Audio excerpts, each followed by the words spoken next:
Hey everyone, I'm Eric Franklin with your Garrison Public Affairs. And on this Veterans Day, we sit down with the commander of the only VFW on an active duty military installation to find out everything that VFWs have to offer. All that and more on this week's Great Big Podcast.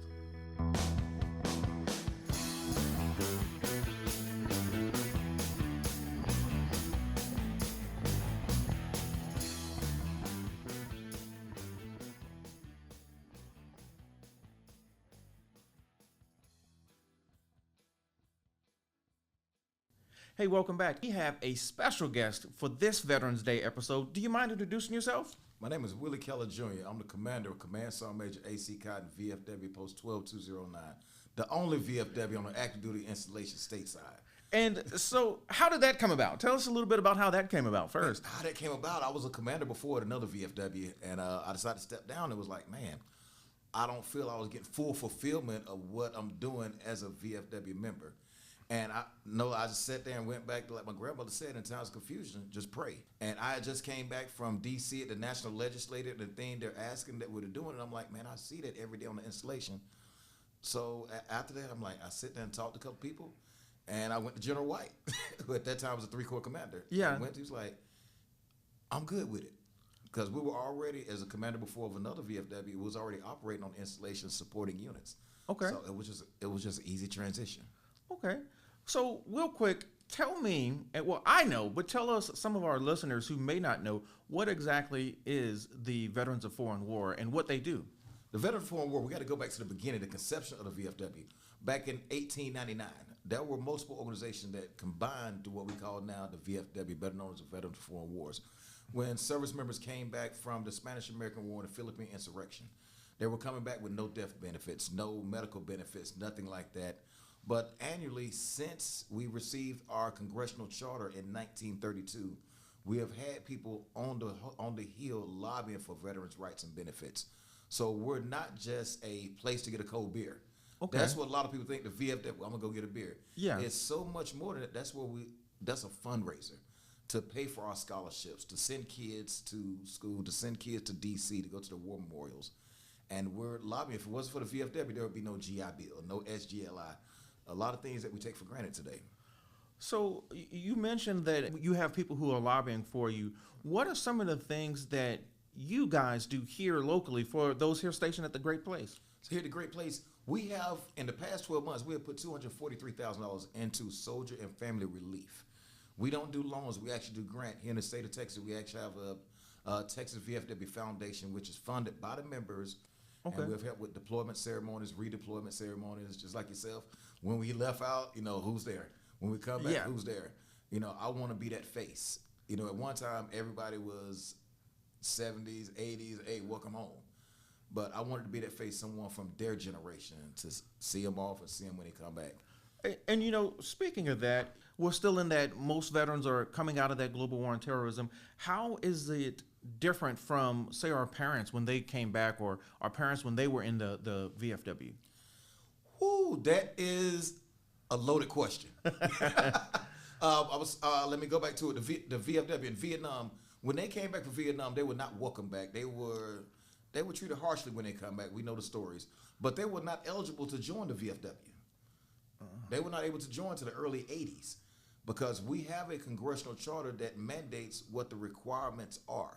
Since Vietnam was not declared a war, it was declared a conflict, so they were not eligible to join until our legislative team applied to Congress to alter our charter to allow them to, if you receive hazardous duty pay, hostile fire pay, that would allow you to meet the eligibility to join. So then they were able to join.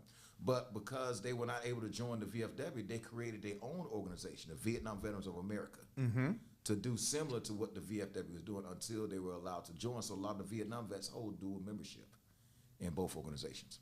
And so for me, I'm a GWAT baby. Okay. So how do you reach out to those, because there's that big gap from the late 80s, from the early 80s till the early 2000s, where that older generation was like, oh, I'm not going into the VFW, and then now you have all these young kids. I say I'm young, I'm mid 40s now, but how are you reaching out to those? Our generation, your war is not a war. all of us chewed the same sand no matter what continent it was on. And so they're like, we want more younger members in the VFW, so we have to get out there and talk to them. So other younger members like myself can relate to them, in their 30s, their 40s, even in their 20s. Yeah. So we're trying to bridge that gap. A lot of us still working. We have kids in school. We're not fully retired, empty nesters, house paid off, car paid off. I wish. We're still grinding. Yeah. So we can actually relate to that, but I'm bringing the older members back in because they're empty nesters.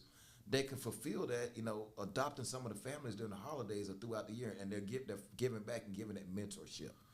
You have kids, for example, you come here 19 years old, you're married, and you and your spouse about to have your first child. You're states away from home. Yeah. Mom and daddy can't get here, grandparents can't be here, so the VFW has bridged that gap. Hey, we will help you. We'll talk to you about breastfeeding. It's a lot of things that they don't know. Yeah. And their parents not here to tell them. They can tell them over the phone, but have someone to walk them through it.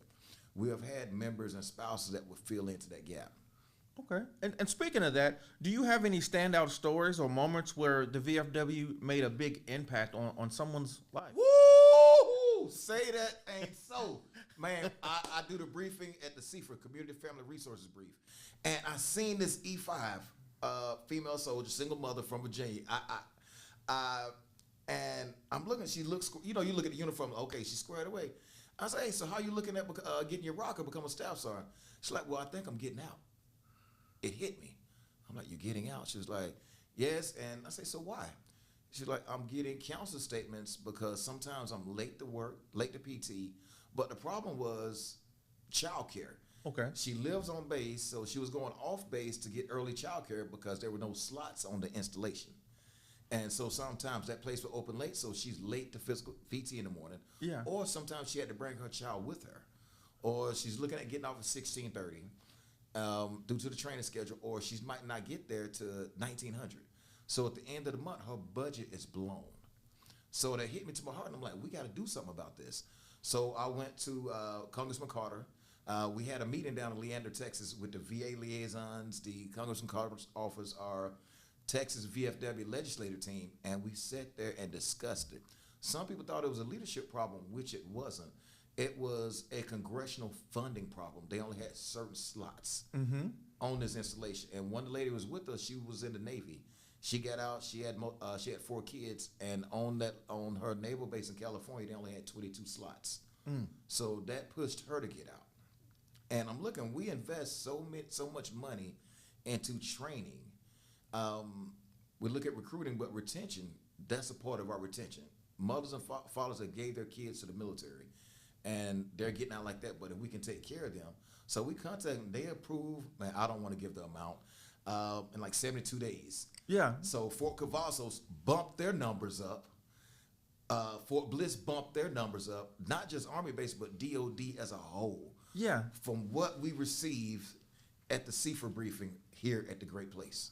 So, just when you have those opportunities to make an impact and to see those results, like, a lot of times we may do something and it may take 2 or 3 years. We may no longer be in that position, but you were able to see a problem, catch that problem, yes, talk to someone, and see the result of that problem. For you, I know that was an amazing thing for you. It gives me chills every time to think about we were able to do that. And hey, man, that's pretty cool. I'm gonna have to follow up on that. For you, what are some of the trends that you're seeing with the VFW and soldiers who are getting out of service members in general who are getting out of the military now when it comes to getting involved in VSOs or the VFW? What I do, I try and get them to join my VFW, and then I can actually mentor them, and if they decide to go home, still talk to them. Because sometimes we do confuse between the VFW and the canteen, which is the bar. Again, that's just a fundraiser. That's not the programs of the VFW. So we're talking to them and get in where you fit in. I have a friend served here in FortCav. He's in Arkansas. He loves to fish. So when he got there, he started a fishing committee. Okay. At his VFW. So it's not for the adults, it's for the youth. Okay. And so even just 2 weeks ago, he had 36 kids out there fishing. One kid bought an 8-pound bass up. And I'm like, what? So he's giving back, and so now he's bringing out, and I'm working with the JROTCs here, so he started working with the JROTCs. So he's mentoring those kids for the next generation of leaders. Yeah. You know? Okay. So we're taking it one step at a time. And I think that's what you have to do. I know my grandfather, he was in the VFW. He was older, like he was World War II era. Right. So I remember I remember going all the time. I remember him. I was like, oh, I got to go to this meeting. I got to go to this meeting. So I was just like, it was always a big thing. So who can go ahead? It's funny you said the grandfather. My grandfather served in the he was in the VFW. Yeah. He was actually the VFW here in Killeen because it was up to 1948. If you were a minority, you could not join the VFW. Mm-hmm. Benjamin O. Davis, post 9191, the first minority general. That's what they named that VFW after. Mm-hmm. He lived in Alabama, but he was a member of that VFW because that's the only way he has never stepped foot in there. So when I come back to say, you say, how you doing? I say, living a dream. I'm living a dream of my grandfather doing what he couldn't even fathom, or our founders. And another good thing about it, I get to fellowship with the unit that he served in the Korean War with. Okay. 91st Engineers, who used to be a part of 24th Infantry Division. Okay. So I get to, it's fulfilling to go there and deal with them when him and his brother were there. Yeah. It's coming full fold to me. So who all can join the VFW? If you're still in, you meet the qualification, you have deployed or received hazardous duty pay, hostile fire pay, or you went to Korea, or you went to Bosnia. You know, that gives you the eligibility to join. But if you don't meet the eligibility to join, you can actually join the auxiliary, which is pretty familiar to the FRG or the SFRG, depending on your generation. Yeah. If you're parents, you can actually go up towards grandparents. If they meet or have met the eligibility, you can join the auxiliary. And that's a big thing is we haven't started an auxiliary yet, so I'm working on getting membership to start that. And their purpose, they're going to, not just their main mission as the auxiliary, they're going to work in tandem with the SFRGs to help continue that continuity as people PCS, ETS, out of the military. So 2 more quick things for you. Today is Veterans Day. Yes. What are your plans for Veterans Day today? How do you celebrate Veterans Day? And first thing I do, I call a lot of people I serve with, and I start at 05. I call a guy, some of the guys I went to basic training with. Yeah. And our conversation is very erratic. It's love sometimes. Last year, one of the guys, his son picked up. He said, "Hey, white 4, you're not white 6." He knows all of our call signs. Yeah. And we'd go through that, and I get ready to go to the parade. Here I do it in Killeen, but I actually did a lot of them around the state. And all of them started at the same time, 11th month, 11th day, 11th hour. A lot of times I walk the parades, or a lot of times I would get in the vehicle and go. Then after that, I will actually go talk to service members or go out to the veteran cemetery. Because a lot of people I've served with or knew throughout my life are laid to rest out there. It's not Memorial Day, but I'm still go out there and sit with the families and talk with the families because that's still a time of heartache for them.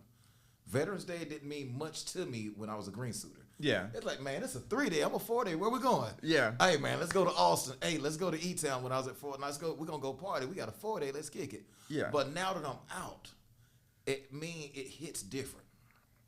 It hits different. You serve. Yeah. For me, I was raised here. I was born in Killeen. I was raised in Fort Hood, now Fort Cavazos. Served here, so a lot of my friends are still here. And I ran into a guy. I went to basic training, and I went to BNOC, which is now ALC. They changed the name, but back then it was Basic Non-Commissioned Officer Course. And now he's here. He's getting ready to get out, and it's just like, I've known that, like, we've kept in touch, and it's just like to see someone that you've known literally 25 years of your life. It's like it's one of those things like. He talk is like, oh man, what are we gonna go do for Veterans Day? Because he sees it because he's getting ready to get out. He's starting to think about, man, my time in the Army is over, but it's just one of those days that you have to stop and think about what all that you've done and all those people that we served with that are no longer here. So it's like to me it's a real big thing. I love to just take some time and just relax, talk to people, and celebrate, but I don't want to celebrate. I guess it's celebrate, but I don't want to say it's like, oh man, I'm having fun. It's just more like, oh man, I'm thinking about everything that I've done over the past literally 25 years of my life. Man, I sit and look at when we had the first Cav commander here, General Felty, and I heard he was coming. I'm like, that name ring a bell. I Googled him. I'm like, oh man. Then when he got here, And it was funny. I'm going up to him. You know, I'm a civilian. You know, VFW. I looked at him and say, Iron Knights. He looked at me. He said, I know you.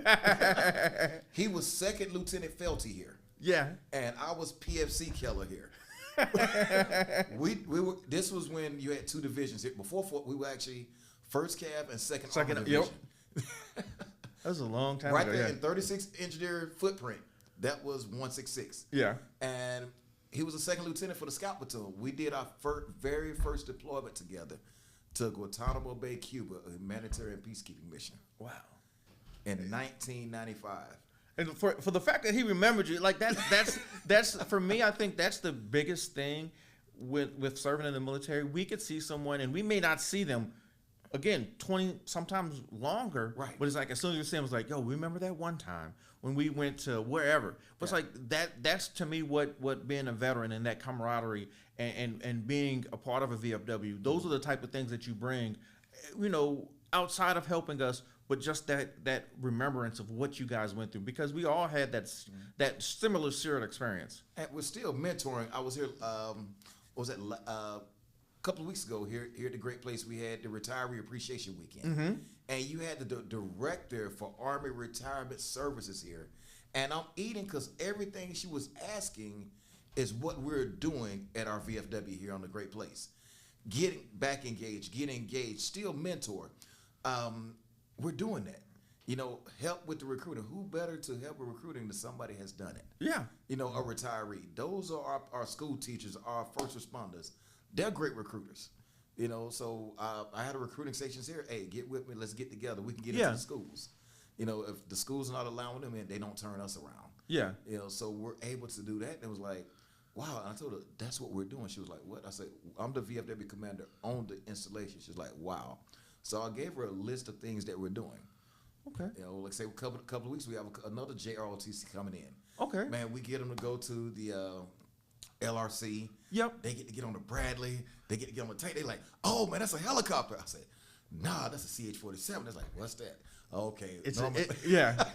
It's like so, we know what it is, but and yeah. to have them to take them to the simulation range with the M4, and I'm watching the kids in an unsupported prone fighting position. I'm like, that's perfect. Yeah. With no training, and they're living it. They're making memories. Yeah. And that's an indirect way of recruiting. Getting there, you know, they're getting all the high schools have them. I'm like, man, that's the mentoring them there to get where we are now. Yeah. Okay.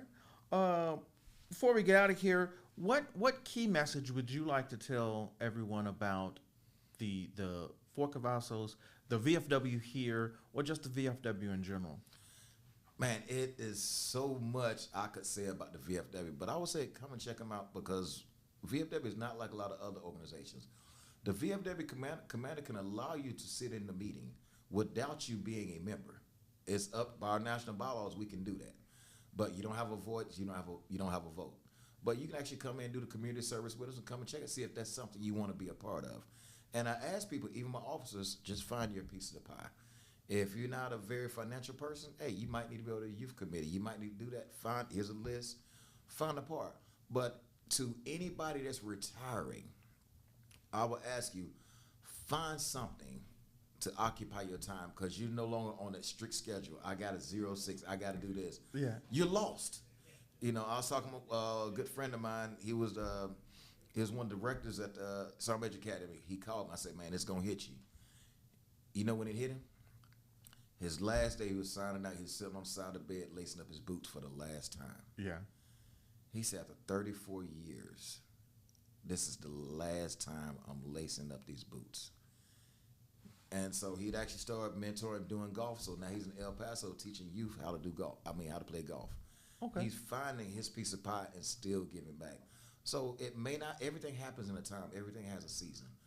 But find something to occupy your time while you're in and also when you get out. So that transition, it's the hardest transition ever in your life. Yes. And like, how do you figure? I'm like, certain things are mentally ingrained in you. Yeah. And they were like, what do you mean? I say, okay, when you get out the car and go into the house, do you keep groceries in both hands or you keep one free? Subliminally, you keeping one free because you're going to keep the right hand to salute. Yeah. Or when you take out walking, everybody steps off with the left foot first. Yeah. So it's Man, that's doing out another rabbit hole. We'll do that later. Yeah. But that is, you're there, and it's you done did this all of your adult life. Yeah. And now you have to find the new normal for you and your family. Yeah. And the VFW will be there to assist you. We're there from before you came in. We're there for you while you're in, and we're there after us. You know, we just made 125 years.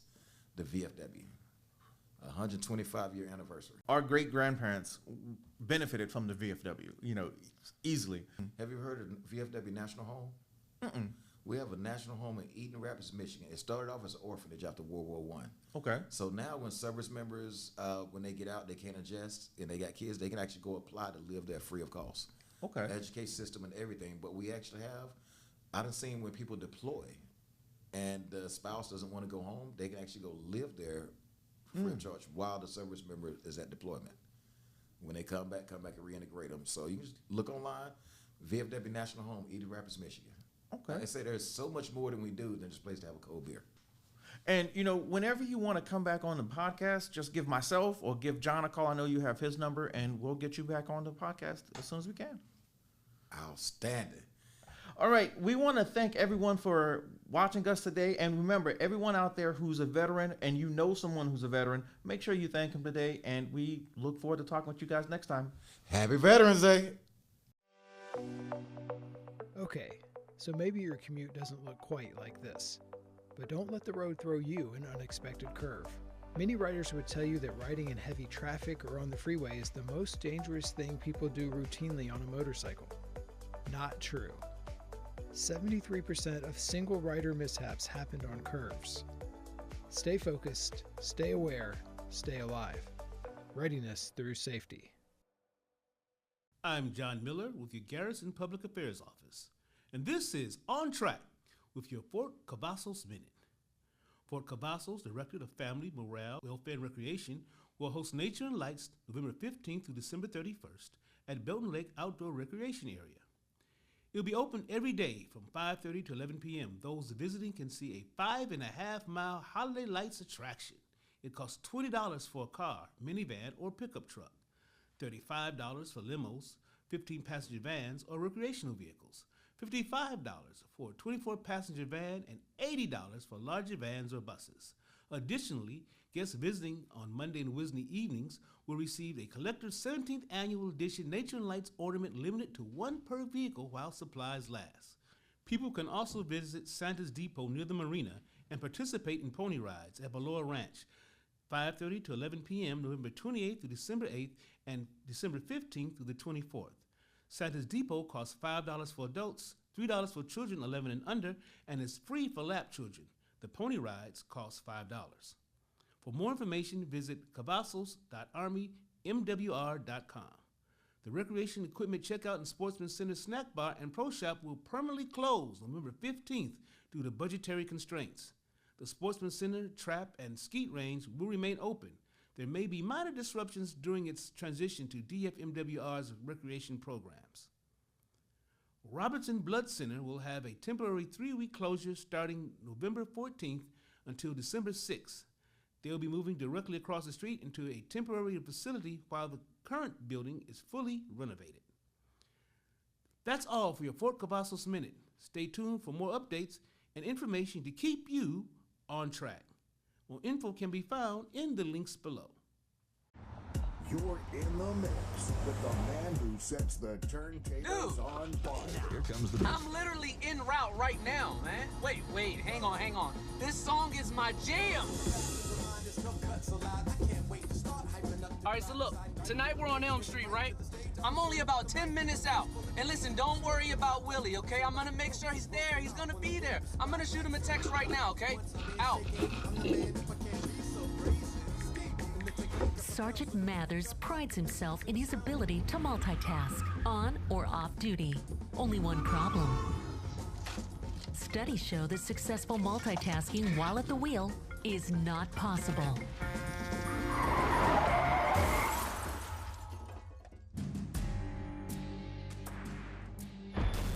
The stats were against him. Reaching for that burger made it 8 times more likely he'd crash. Did you know distracted driving causes nearly 50% of all accidents?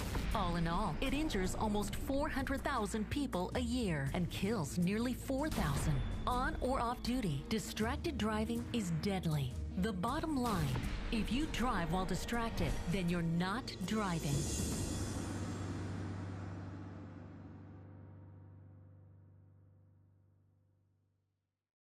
Welcome back, and I'm Monty Campbell with the Fort Cavazos Public Affairs Office. Sitting with me today is Sean Davis, also with the Fort Cavazos Public Affairs Office. Hey guys, yeah, Monty just introduced me, so that's perfect. How are you doing today, Monty? I'm doing very well, Sean. How are you? Pretty good. This is a really exciting time with Veterans Day. Yeah, there's a lot of parades that are going around, and that's always fun.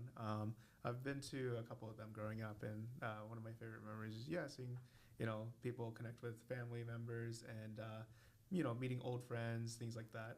So, Absolutely, and there's nothing, being a veteran myself, there's nothing that I enjoy more than to meet and see my fellow veterans out there. I get to see old friends, old compadres that I went to Iraq with, been in the service with, and so I appreciate that, and fellow veterans today, everything that they've done for our country. I just can't say enough about them.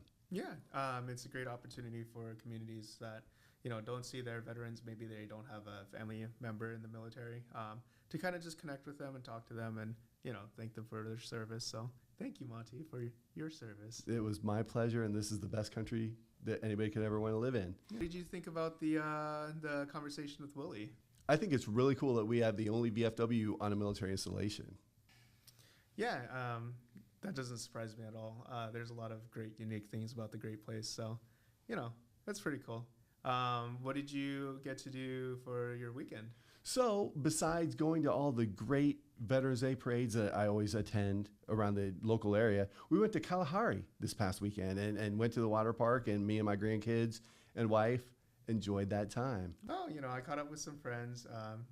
Took it kind of easy this weekend. Apparently, there's a lot of things going with college football. I'm not. I don't watch it, so. Well, you know what? They just introduced the first college football playoff rankings this week, and Georgia seems to be the school to beat. BYU could be one of the teams that wins the national championship this year. I'm not a big fan of BYU. I'm not a big fan of the Big 12. However, the Big 10 and the University of Illinois, my school, is the greatest conference in the world.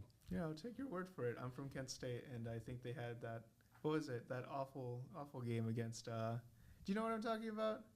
It was a pretty bad score. I don't remember what school. It happened like a couple months ago. Kent State did play University of Tennessee, and they gave up 75 points in a quarter and a half, which is really disgusting. Yes. Just but you know what? Amazing. Kent State can, at one point, win a game, maybe. But thanks for coming in and introducing me and chatting with me. It was really cool to hear about Veterans Day and all the services that Fort Cavazos has been providing. So absolutely, and once again, I want to say thank you to all my fellow veterans. It's without you, we wouldn't be the country we are. It's true. All right, thanks, guys. See you next episode.